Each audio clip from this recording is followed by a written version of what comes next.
Good afternoon, ladies and gentlemen. My name is Saeed Bagil. I'm a global brand consultant, author, and speaker. There is certainly an uncertainty what's happening now, COVID-19 and so on. But why are people so much rushing into what's next? So much different assumptions. It's absolutely we're an unknown. We're an absolute unknown area right now. There's uncertainty, there's fear, there's many things. But it seems like businesses are so much rushing to assume, oh, this is going to happen, this is going to happen, this is going to happen. Everybody go online. Forget what's going to happen. Airline's going to be expensive. Okay, airline's going to be expensive. We know that because they're not going to allow 300 people on an aircraft. They're going to allow 150 people on an aircraft. If an aircraft takes 300 people, it's going to be 150. So somebody's going to cover up for the extra 150. So you're going to end up paying a lot more. Hotels and so on and so on. So fine. I mean, there's a side of the business which have to cover for the limited seats, but there's also the customer side or the client side or the user side. Assuming from now what's going to happen to the customer, what's going to happen to the user and client, is just utterly crazy because we have not yet observed the behavior. We're still in the middle of COVID-19. Economies have not opened yet. And if they did, they open gradually, slowly. Governments are putting different policies and mandates on for the different sectors on COVID-19 across Europe and probably US. Um, so what are we expecting? I don't know. The only thing I know, there's uncertainty and there's fear. But if I'm going to consult somebody right now and assume A, B, C, D, E, F, G is going to happen, that's an assumption which is absolutely no truth. There's no facts to it. There's no facts to it. And facts are facts if they're measured, and experience are experience if they're measured. But we cannot assume a fact is a fact unless it's measured. So, can we assume what's going to happen in the next 3, 4 months? No, but I can give you an observation that we're heading to an unknown land for for next 90 days. And what I've encouraged a lot of business to do for the next 90 days is to observe the behavior, the customer behavior, the user behavior, observe, study, build an insight, not just collect data and get stuck on a data on an Excel sheet data. No, an Excel sheet data is useless unless you do an insight, in how you're going to adapt on this data and how you're going to work with this data that would fit the current narrative.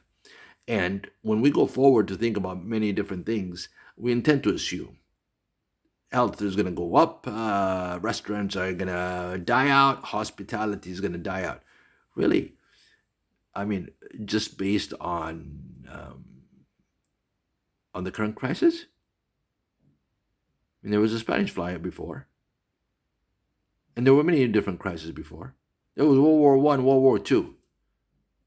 Thousands and thousands of people died. Are you trying the human capabilities? We're not able to solve this problem. In fact, I'm very optimistic that we're able to solve this problem, but I don't know what it is, but I'm very optimistic that we're able to solve this problem. And the point that somebody pointed out to give it 10 steps of what to do when the economy opens. I mean, how did they assume this 10 steps? I mean, the economy didn't even open yet. How did you measure it? And what makes it fact?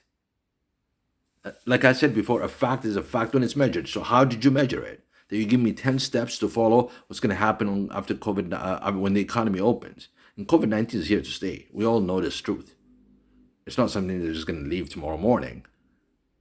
I think it's going to stay here for a long while, a couple of years, 3 years. But that's my assumption. I don't know if it's true or not. That's the feeling I have. But when it comes to the business side, we cannot assume right now. Pose. You need to pose. You cannot assume. Wait. The economy opens. Make an observation. Look at that observation and see if that observation fits. If the observation doesn't fit, then you have to restudy and wait for the next 90 days, after the first 90 days, and see what narrative fits your current proposition. But some businesses are rushing into, you know what, let's reposition. Some businesses are saying, oh, you know what, let's put this plants in and this plants in. I mean, you can invest so much money and you don't even know what the reality is. Unlike what Emirates Airlines did, it faced the reality to improve the air circulation inside their aircrafts, which kills 99.9% of the virus. That's what they claimed. But they did something because they knew a problem. It exists problem. It's a fact problem that people fear flying. So we said uncertainty and fear. And they played on the fear side to fulfill the fear problem. That's perfect. Nobody can argue. But to come and publish 10 steps on what to do when the economy opens, how did you do that? How did you come up with all those 10 steps? I can't even come up with 4. I'm in the consultancy business.